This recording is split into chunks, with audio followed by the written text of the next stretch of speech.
할렐루야, 사랑하는 열린문교회 성도 여러분, 지난밤도 주님 주신 은혜와 평강 가운데 단잠 주무셨습니까? 아침을 깨우는 말씀, 금요일 이 아침에 하나님께서 우리에게 주시는 말씀은 역대하 25장 14절로 28절까지의 말씀입니다. 오늘도 우리에게 주시는 이 말씀을 통하여 우리의 삶과 또 인생 가운데 하나님의 말씀에 의한 성경적 기준과 세계관으로 우리의 삶을 만들어가는 시간이 되었으면 좋겠습니다. 오늘 본문에 대하여 매일 성경 해설자는 아마샤의 배교와 죽음이라는 제목을 붙였습니다. 결국에는 요아스 왕에 이어 남유다의 왕으로 등극하였던 아마샤 역시도 결국에는 요아스와 같이 처음에는 하나님 앞에 정직함으로 행하여 선지자의 이야기를 듣고 또한 전쟁을 결정하는 그러한 신중함을 보였으나 그의 이러한 신중함과 이러한 정직함은 오래가지 못한 채 오늘 바로 본문에는 그런 그의 배교와 함께 끔찍하게 비참한 이 죽음을 맞이하는 것을 그리고 있습니다. 결국에는 우리가 지금 계속 남유다의 왕의 역사들을 살피고 있지만 결국엔 이 남유다의 역사가 우리들에게 보여주는 것은 단순합니다. 하나님 말씀을 의지하고 하나님 말씀에 순종한 자에게는 평안과 축복이 형통이 함께 할 것이겠지만 하나님의 말씀을 경히 여기고 하나님을 버린 자에게는 분명한 그에 대한 심판과 비참한 결과가 주어진다라는 것을 지속적으로 계속해서 이야기하고 있습니다. 아마샤의 죄가 무엇이었습니까? 14절 보니 아마샤가 에돔 사람들을 죽이고 돌아올 때에 세일 자손의 신들을 가져와서 자기의 신으로 세우고 그것들 앞에 경배하며 분향한지라. 사실은 여기서 아마샤의 미련함을 우리가 볼 수 있는데요. 세일 자손이 누구냐면 바로 에돔 족속을 의미하고 결국에는 어제 본문에 나오듯이 아마샤는 에돔 족속과 싸워서 결국에는 크게 대승을 거두게 됩니다. 그 모든 것이 바로 하나님의 은혜였습니다. 그러나 전쟁에서 대승을 거두고 난 아마샤의 행동이 이상한 것이죠. 왜일까요? 에돔 사람들을 죽이고 그들 앞에서 큰 승리를 거뒀는데 하필이면 그들이 섬기는 신을 자신들에게로 가져와서 이 전쟁에 승리한 것과 그리고 그들이 대승한 것에 대한 감사와 경배를 여호와 하나님께 돌리는 것이 아니라 바로 에돔 족속의 신들에게 돌리더라는 것이에요. 분명히 이전에도 보았지만 여호와 하나님께서 함께 하실 때 유다 백성이 에돔의 신들이 능히 그들을 보호하지 못하였음을 보게 하는 대승을 거두게 되었는데 결국 아마샤라는 이 왕은 미련함으로 말미암아 자신이 이긴 족속의 신들을 다 가지고 와서 그들을 경배하고 섬기더라는 것입니다. 왜 아마샤가 그러한 행동을 한지 우리는 알지 못합니다. 저는 요즘에 가장 제 입버릇처럼 많이 하는 말 중에 이해할 수 없다라는 말을 가장 많이 하는 것 같습니다. 어떤 인간과 인간관계에 있어서 또한 세상 가운데 일어나는 일들 가운데 이제는 상식으로 이해할 수 없는 일들과 행동들이 너무나 많이 일어나는 것을 보면서 내가 알고 있던 상식과 기본이라는 것이 더 이상 상식도 기본이 아닌 세상, 관계를 맺고 살아가는구나 라는 생각을 해보게 되었습니다. 사람은 정말 이해할 수 없는 존재라는 생각을 참 하게 되는데 그렇기 때문에 성경에서는 우리로 하여금 사람에 대해서 기대하거나 사람에 대해서 지나친 신뢰를 하는 것을 금하고 있는지도 모르겠습니다. 성경에서는 우리가 사람을 사랑할 수 있고 신뢰할 수 있는 것은 그저 하나님을 믿는 믿음 안에서의 신뢰와 사랑이지 인간 존재 자체에게는 선한 것이 없기에 믿을 만한 이가 없다라고 이야기합니다. 어쩌면 아마샤의 이런 기이한 행동들은 도대체 우리의 상식을 가진 사람으로서는 이해할 수도 없는 행동이겠지만 특별히 우리 신앙을 가진 이들에게는 더욱 이해할 수 없는 행동이고 배교이겠지만 결국에는 그저 인간의 본질, 인간의 죄성을 우리가 이해하고 그를 바라본다면 사실은 이해하지 못할 것도 없음을 보게 됩니다. 왜냐하면 아마샤와 같은 이러한 행동을 하는 이들이 저와 여러분의 주변에도 그리고 이 세상에 정말 많기 때문입니다. 다만 아마샤의 이러한 기이한 현상과 이런 행동과 그리고 이런 비상식적인 정말 이해할 수 없는 행동들을 통해서 저와 여러분이 깨달아야 하는 것은 무엇이냐면 내가 저와 같은 미련한 자가 되지 않기를 하나님께 구해야 된다는 것입니다. 성경을 보면서 우리의 착각이 무엇입니까? 성경에 나오는 선한 의인은 자기에게로 적용하고 악인이나 미련한 자에 대해서는 내가 아닌 다른 사람에게 적용시키는 것을 우리는 흔히들 경험합니다. 하지만 늘 강조하지만 성경은 누군가 내 옆에 있는 사람에게 적용하라고 내게 성경을 읽게 하시는 것이 아니라 그곳에 있는 모든 말씀이 바로 저와 여러분을 향하고 있음을 우리가 먼저 깨달아야 한다는 것입니다. 그렇다라는 것은 아마샤의 이런 미련한 행동이 내 주변에 있는 그 어떤 이들 악인에 대한 것이 아니라 바로 이 영상을 보고 있는 저와 여러분에게 하시는 하나님의 말씀이라는 것을 먼저 인지해야 된다는 것입니다. 그러므로 아마샤의 이런 이해할 수 없는 비상식적인 이런 행동들과 그의 모습들을 거울 삼아 저와 여러분도 우리가 이와 같은 미련한 자의 자리에 서지 않도록 하나님께 구해야 한다는 것입니다. 그의 미련함은 여기서 그치지 않습니다. 그 이후에 선지자가 그에게 찾아옵니다. 그러므로 여호와께서 아마샤에게 진노하사 한 선지자를 그에게 보내시니 그가 이르되 저 백성의 신들이 그들의 백성을 왕의 손에서 능히 구하지 못하였거늘 왕은 어찌하여 그 신들에게 구하나이까 하며 16절에 선지자가 아직 그에게 말할 때에 여러분 하나님께서는 아마샤의 그런 미련한 행동으로 인해서 진노하시고 그에게 기회를 주기 위해 선지자를 보냅니다. 그리고 선지자가 아까 제가 여러분에게 이야기한 것처럼 자신들도 구하지 못한 그 이방인의 신을 어찌 당신은 가지고 와서 그 신을 경배하냐라고 아마샤 왕을 질책하고 하나님의 말씀을 전하게 되더라는 거예요. 근데 선지자가 그 하나님의 말씀을 다 전하기도 전에 여러분 아마샤의 미련한 행동이 어떻게 이어집니까? 선지자가 아직 그에게 말할 때에 왕이 그에게 이르되 우리가 너를 왕의 모사로 삼았느냐 그치라 어찌하여 맞으려 하느냐 하니 선지자가 그치며 이르되 왕이 이를 행하고 나의 경고를 듣지 아니하니 하나님이 왕을 멸하시기로 작정하신 줄 아노라 하였더라. 여기서 중요한 단어가 나옵니다. 바로 작정입니다. 아마샤의 이런 미련함 또한 그에게 선지자를 통해서 하나님의 말씀을 그의 심판을 경고하였으나 아마샤라는 이 미련한 왕은 하나님의 선지자가 전하는 그 메시지를 들으려 하지 않고 도리어 그를 협박하고 핍박하기에 이르더라는 것입니다. 아마샤가 에돔에게 이길 수 있었던 것은 무엇이었습니까? 바로 아마샤에게 말씀하시는 하나님의 말씀을 듣고 순종하고 따랐기 때문이라는 것이에요. 그러나 오늘은 그 선지자의 이야기를 듣고 자복하고 회개하기는커녕 결국에는 그를 핍박함으로 그를 협박함으로 결국에는 하나님의 진노를 피할 수 없는 자가 되더라는 것입니다. 여러분 아까도 이야기했지만 저나 여러분이나 모든 인간이라는 존재는 연약합니다. 죄인입니다. 그러므로 성경은 의인은 하나도 없다라고 이야기합니다. 그저 스스로 의롭게 여길 뿐이지 우리 존재 자체는 의롭다 이야기할 자가 아무도 없다라는 것이에요. 그러다 보니 성경에 등장하는 아무리 믿음이 좋고 하나님께 인정을 받았던 믿음의 선조들도 저마다의 연약함으로 인한 죄와 그리고 넘어짐을 성경을 통해 보여주었습니다. 그러나 하나님께 선택함을 받고 하나님의 구원을 이루는 자와 그렇지 않는 자의 차이점은 그 이후에 일어납니다.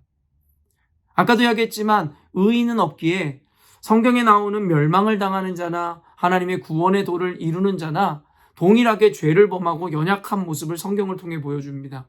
그러나 아까도 얘기한 그 결과의 차이는 그 이후의 행동에 따라 있는데 우리가 잘 알고 있는 다윗 왕도 결국에는 유부녀를 취하고 그의 남편을 전장터로 내몰아 살인을 저지르게 됩니다.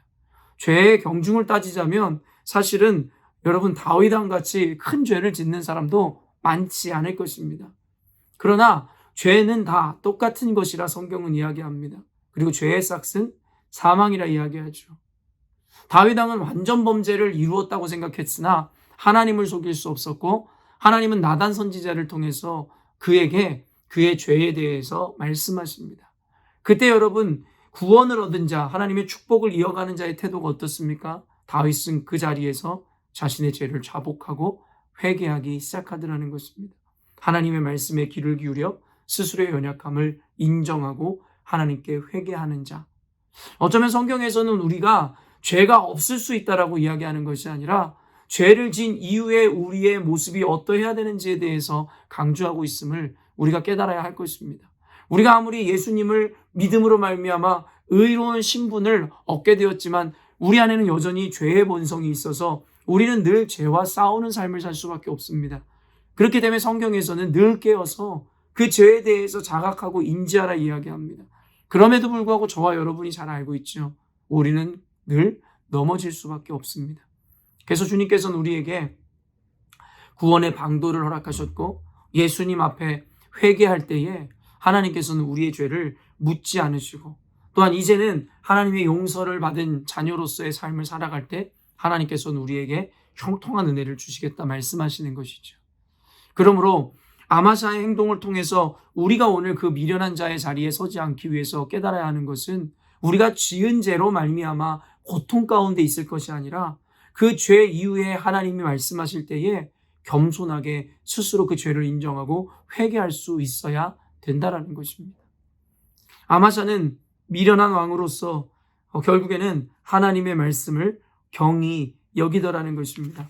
그 이유가 어제 말씀에서 여러분과 나누었는데 아마샤가 여호와 보시기에 정직하게 행하였기는 하였으나 온전한 마음으로 행하지 아니하였더라. 어제 말씀에 제가 이 이야기를 함께 나누어 드렸는데 아마샤가 그저 그의 행동 자체는 의롭고 정직해 보이는 행동을 하였지만 그 마음엔 온전한 믿음과 기준이 있지 않았다라고 이야기했습니다. 온전한 믿음과 온전한 마음으로 하나님을 섬기지 않는 자들은 곧 위기 때가 되어지면 그의 행동에 대해 책임을 지지 않으며 결국에는 이상한 행동을 보일 수밖에 없음을 우리에게 보여주는 것입니다. 아마샤의 이러한 배역과 그리고 배교를 통해서 여러분 우리가 깨달아야 하는 것이 무엇이냐면요. 또한 하나님 앞에 단순히 지금 내 행위가 의롭다 하여 내가 좋은 신앙이니 꼭 맞다라는 보장일 수 없다라는 것입니다. 어떤 한 집사님이 굉장히 인사이트풀한 이야기를 저에게 해주셨습니다. 이제는 자신이 교회에서 생활하고 여러 가지 어려움을 겪다 보니까 좋은 사람과 선한 사람의 차이를 알 것 같다라는 굉장히 놀라운 고백을 했어요. 여러분 아마도 그 집사님은 아마도 이제는 하나님의 관점으로 사람의 선과 악을 분별하는 눈을 갖게 되신 것만 같아요. 좋은 사람과 선한 사람의 차이가 여러분 무엇인지 아십니까? 아마샤와 같이 아까도 얘기했지만 하나님과 사람 보시기에 정직한 행동을 하는 자를 보면서 우리는 모두 그 사람을 좋은 사람이라 이야기합니다. 네, 맞습니다. 그의 행동만을 보면 얼마나 좋은 사람입니까? 그러나 성경은 그것을 넘어 그 사람의 마음의 중심이 온전하지 않으면 그 사람을 선한 사람이라고 이야기하지는 않는다라는 것입니다. 다시 한번 쉽게 설명하면 여러분 예수를 믿지 않는 사람 중에도 좋은 사람은 많습니다. 꼭 예수를 믿는다고만 도네이션을 하고 구제를 하고 세상 가운데 선한 영향력을 끼치는 것이 아니라 예수를 믿지 않는 사람 중에도 어쩌면 교회보다 더 많은 헌금, 도네이션과 더 많은 선행을 베푸는 사람도 혹 있을지 모르기 때문입니다. 우리는 그런 사람을 좋은 사람, 성품이 좋고 베품을 많은 사람을 좋은 사람이라고는 이야기할 수 있을 것입니다.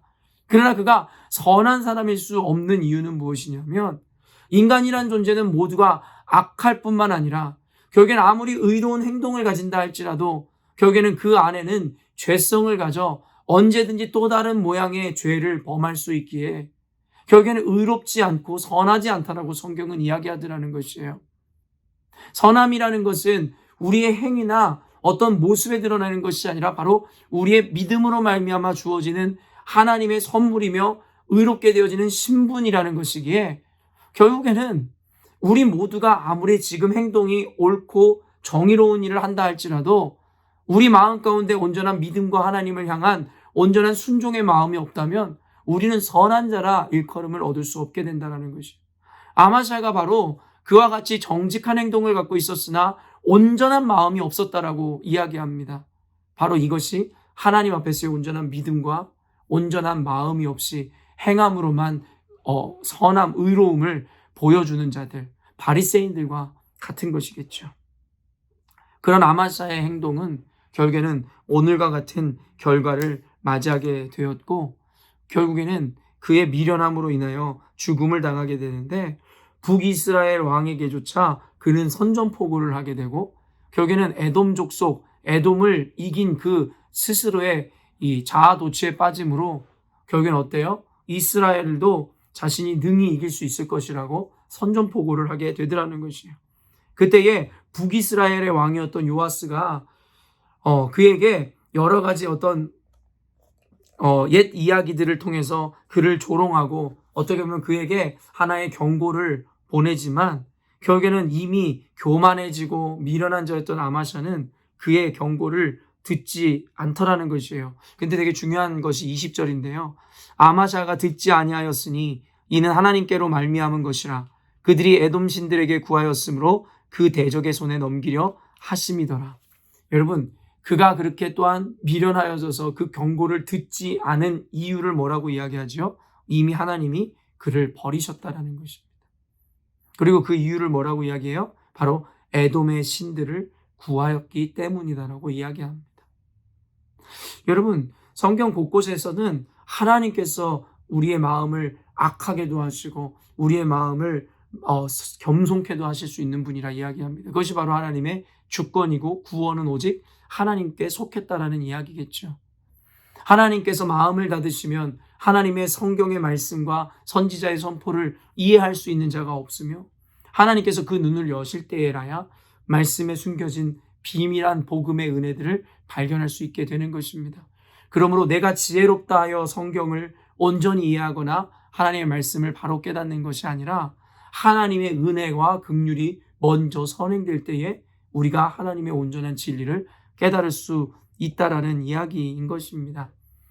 그렇기 때문에 하나님께서 그 마음을 닫으시고 아마샤를 버리기로 작정하셨던 것처럼 우리가 그와 같이 미련한 자의 자리에 나아가 하나님의 진노의 잔을 마실 것이 아니라 에돔의 신들에게 구한 하나님의 말씀을 경히 여기고 말씀을 떠나고 하나님의 말씀에 순종하지 않은 자들에게 주어졌었던 그와 같은 일들이 저와 여러분과 우리 교회 가운데 이루어지지 않기를, 그래서 지금 이 시점에서도 늘 깨어서 오직 하나님의 말씀 앞에 겸손함을 취하는 삶을 지향해야 할 것이라는 것입니다.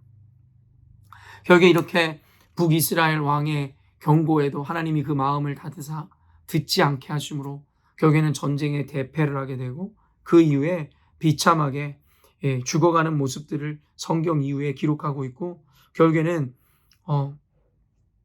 예루살렘에서 무리가 그를 반역하여 그는 도망하며 살아가다가 결국에는 거기서도 죽임을 당하게 되므로 그저 다윗의 성 왕들의 묘실도 아닌 그저 유다 성읍에 장사되었노라 기록하게 되었습니다. 사랑하는 열린문교회 성도 여러분, 한동안 역대하 말씀 가운데는 이 왕들의 끊임없는 배교와 또 다른 하나님의 긍휼을 통한 회복과 또한 교만으로 인한 무너짐, 그 가운데 회개와 또 다른 하나님의 축복, 하나님의 회복하심, 이것이 반복되어지는 것을 보게 될 것이고, 그 가운데 중심은 오직 하나님을 우리 마음의 중심에 두고 그의 말씀에 순종하였는지 아니면 하나님의 말씀을 따르지 않고 자신의 길을 쫓았는지에 대한 이야기들이 반복될 것입니다. 똑같은 이야기가 반복되어지는 것만 같지만 계속해서 이렇게 말씀하시는 것은 알고도 순종하지 않는 당시뿐만 아니라 현대의 그리스도인들에게 끊임없이 하나님께서는 우리에게 돌아오라 말씀하시고 오직 하나님의 말씀으로 중심을 삼으라는 하나님의 간절한 간청임을 여러분 이해하심으로 하나님 말씀 앞에 오직 하나님 말씀에 붙잡힌 바 된 삶을 살아야겠다라는 다짐을 하는 하루가 되었으면 좋겠습니다. 오늘도 아마샤의 배교와 그 죽음, 그리고 그 이유, 그 이면에 있는 하나님의 뜻에 대하여 묵상하심으로 아마샤와 같이 미련한 자의 자리에 서지 않는 저와 여러분이 되시기를 주님의 이름으로 축원합니다. 함께 기도하겠습니다. 하나님 아버지, 오늘도 아침을 깨우는 말씀을 통하여 하나님께서 우리에게 보여주시는 그 말씀과 깨닫게 하시는 일들을 하나님 기억해 봅니다. 아마샤라는 미련한 왕을 통하여 하나님 우리가 미련한 자의 자리에 서지를 않기를 원하며 기도합니다.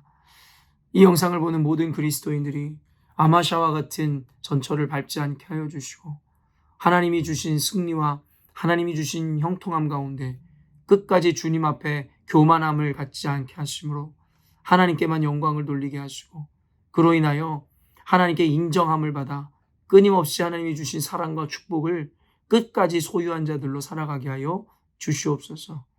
하나님이 작정하심으로 우리의 눈을 닫으시면 하나님 우리는 장님과 같으며 우리의 귀를 닫으시며 하나님의 말씀이 들려지지 않는다는 것을 압니다. 주님 오늘도 우리에게 긍휼의 빛을 비추사 연약한 가운데 있을 때라도 우리를 향한 하나님의 구원과 은혜를 닫지 마시고 깨닫게 하심으로 주님 앞에 온전한 것을 끝까지 쫓아가는 우리 모두가 되게 하여 주시옵소서. 그렇게 살아가기로 작정하는 이들에게 하나님의 끊임없는 형통함과 축복으로 채워주실 줄로 믿고 감사드리오며 거룩하신 예수님의 이름으로 기도합니다. 아멘. 사랑하는 열린문교회 성도 여러분, 오늘도 주님께서 우리에게 가장 좋은 하루를 허락하셨습니다.